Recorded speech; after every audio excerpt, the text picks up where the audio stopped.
Oh mec, je décolle les fesses. Waouh.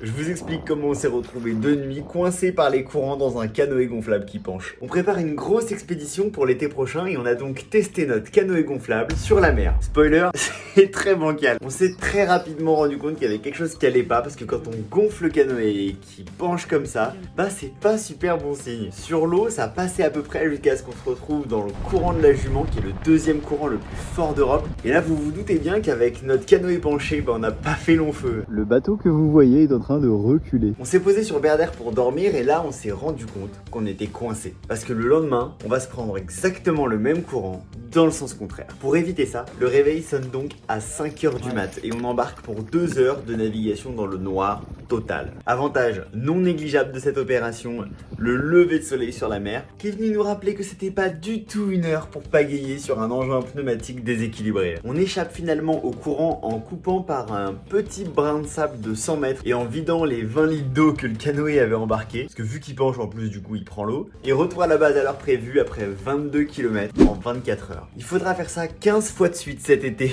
pour réussir notre expédition. Mais pour le moment, tout est encore vachement en suspens parce que clairement, on peut pas partir sur ce canoë-là pour traverser la...